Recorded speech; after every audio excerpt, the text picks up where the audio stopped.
This past week, I went to Eastern Mennonite High School to talk in a class about hard things in the Bible. One of the things that I named as a challenge for me was patriarchy. The teacher asked me to define what that meant. I stumbled through an answer that was something like this.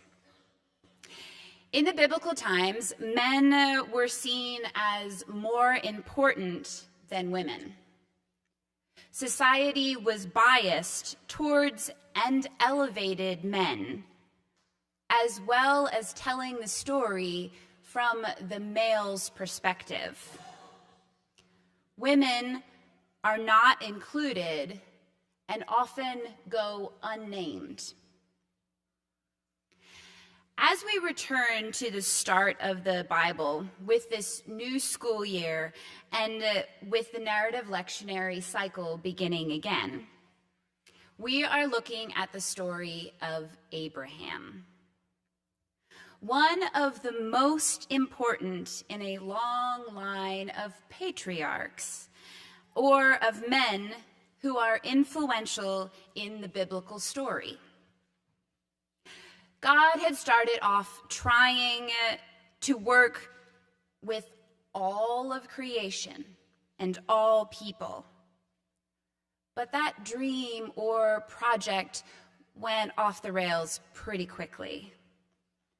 Then God decides to work with one man, Abraham, and one family, Abraham's family, and his descendants through the generations who will become the people of Israel. Genesis tells the story of our biblical ancestral heroes. But today's story doesn't skip over some unnamed woman who is voiceless. In this story, we see, hear, and some of the narrative is affected by Sarah, Abraham's wife. God has promised Abraham that he will be the father of a nation. Yet, there is one huge problem. Sarah and Abraham are childless. This was a further slap in the face because Genesis tells of a world in which children were a woman's status and in which childlessness was regarded as a virtual sign of divine disfavor. To add insult to injury, this infertility was always perceived as the woman's fault.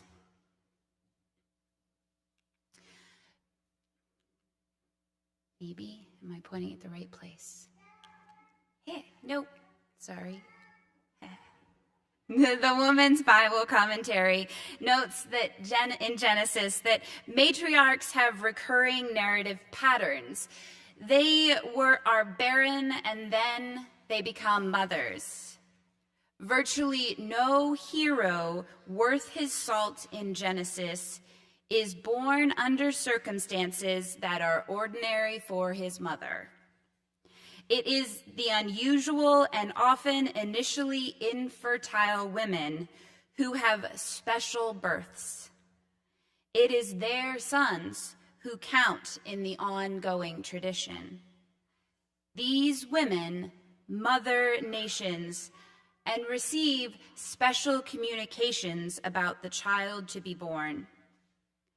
They often engineer the births, thereby showing considerable power in matters related to fertility and sexuality. Abraham and Sarah are getting old, and they still have no child. By older, we mean close to 100. Why is God waiting to deliver on the promise of children? Enter 3 strangers. Abraham rushes to greet them and offer hospitality. It was the middle of the day in the desert, so it would have been really hot. Hospitality was the cultural default in this kind of situation, but Abraham greets them, offers them food, and then hurries off, running and rushing to get others into action and prepare this food. Once these guests settled under the trees with the food before them, the scene slows as they ask a question. Where is your wife, Sarah? Sarah's ears perk up from where she is listening in the tent. These are no ordinary men as they deliver a message that within the next year, Sarah will have a baby. Now, I know we get squeamish talking about bodies and women's reproductive systems in church, but Sarah was old. In today's standards, advanced maternal age, which was formerly called geriatric pregnancy, were for those who were 35 years or older at their estimated delivery. The text says Sarah was old, advanced in age. It had ceased to be with Sarah after the manner of women. She had gone through menopause, no periods. I would have laughed too if a stranger had said, "No worries, you are going to have a baby next year." It was literally, humanly impossible. And Sarah is not the only one who laughs at this impossibility. Just one chapter earlier, Abraham fell on his face and laughed and said to himself, "Can a child be born to a man who is 100 years old? Can Sarah, who is a 90-year-old, bear a child?" Are they really asking, can God be trusted? Walter Brueggemann states, faith is not easy. It calls for a persistence which is against common sense. It calls for believing in a gift from God which none of the present data can substantiate. Brueggemann goes on, faith is not a reasonable act which fits into the normal scheme of life and perceptions. The promise of the gospel is not a conventional piece of wisdom that is easily accommodated to everything else. Embrace of this radical gospel requires shattering and discontinuity. Abraham and Sarah have by this time become accustomed to their barrenness. They are resigned to their closed future. They have accepted that hopelessness as normal. We might have the same question that Abraham and Sarah are left with as the scene closes. Is anything too wonderful for the Lord? Are there some things that are beyond God's capacity? My knee-jerk reaction is to throw in all the times that bad things have happened to good people, when faithful people pray and it seems like God does not hear, does not show up, and does not act. I sometimes long for a miracle, but am not sure I see them happening often. But God works in God's own time and at God's will, not ours. The Mark text has Jesus answering this question that the three strangers asked. Jesus looked at the disciples and said, "For mortals, it is impossible, but not for God. For God, all things are possible." This possibility of God is not driven by our desires and wishes, but by what God has promised. Brueggemann continues, not everything is promised. What is possible is characterized only as everything promised by God. That is, only what corresponds to God's good purposes is possible. God has promised a future in a new community, but not everything that we would seek. What God will not or cannot do is to circumvent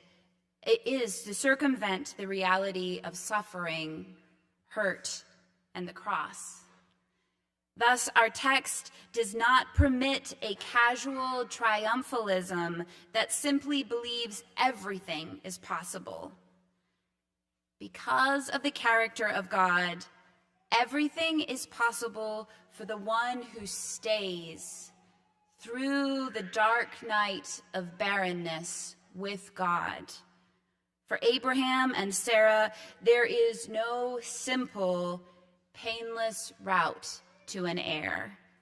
End quote. No wonder Sarah was scared when God promised this impossibly possible thing for her future.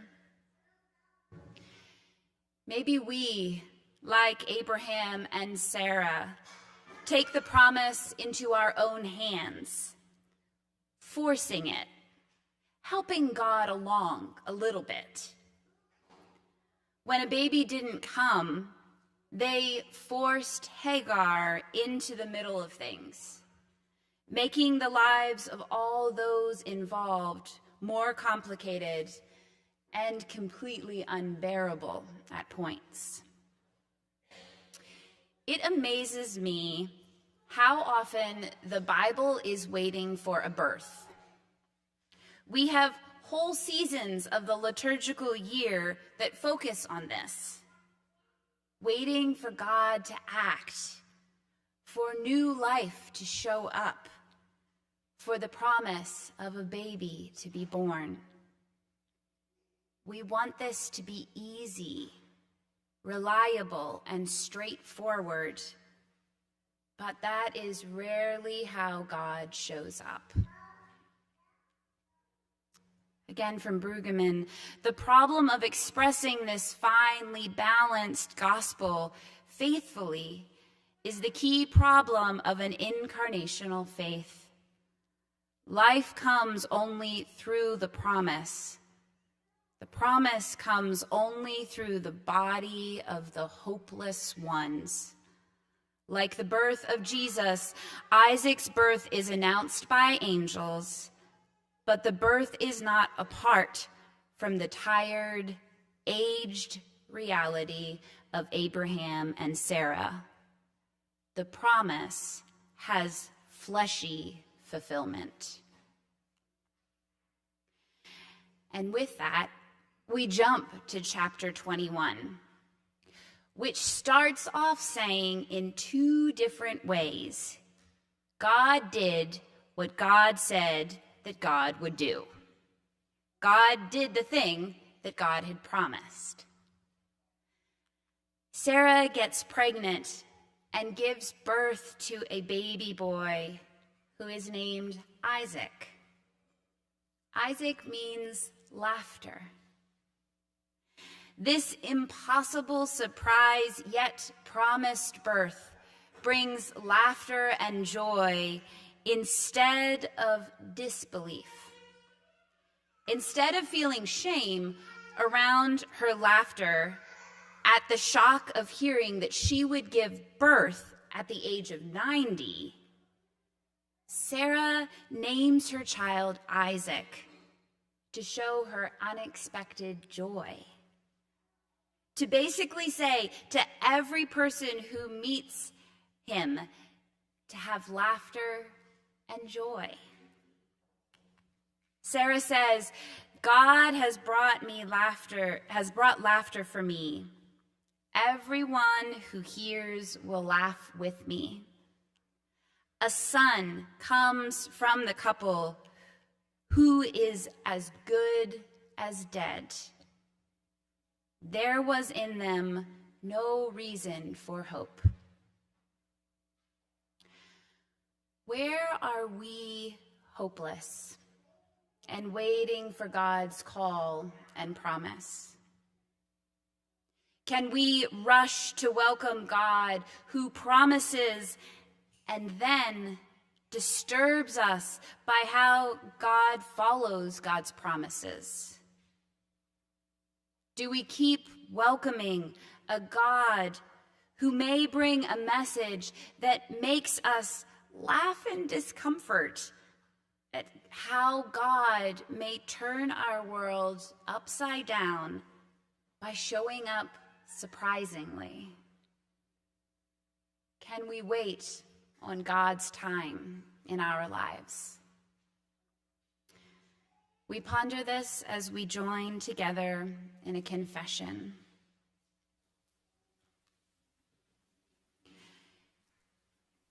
Gracious God, you reached into Abraham and Sarah's lives and asked them to dream the impossible dream, that you would transform what appeared to have been a barren and lifeless situation into one overflowing with promise and hope. And through faith in you, they believed your promises. Forgive us, O God, if we never get beyond thinking of your call on our lives as an impossible dream or even as an unwelcome interruption.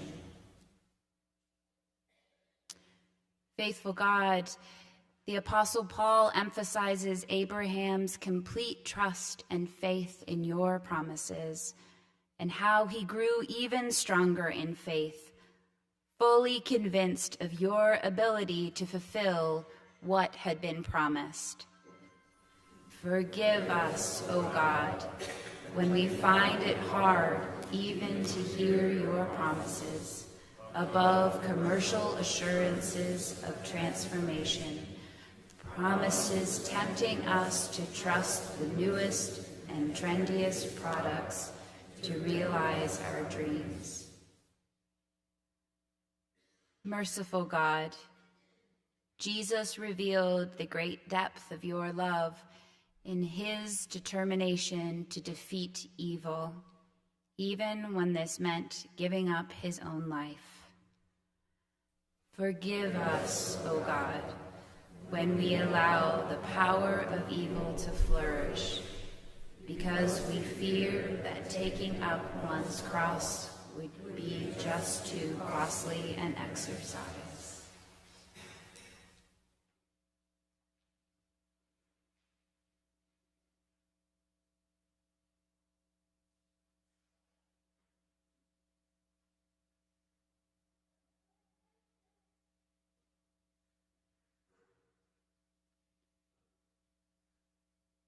Gracious and loving God, forgive our lack of trust in you.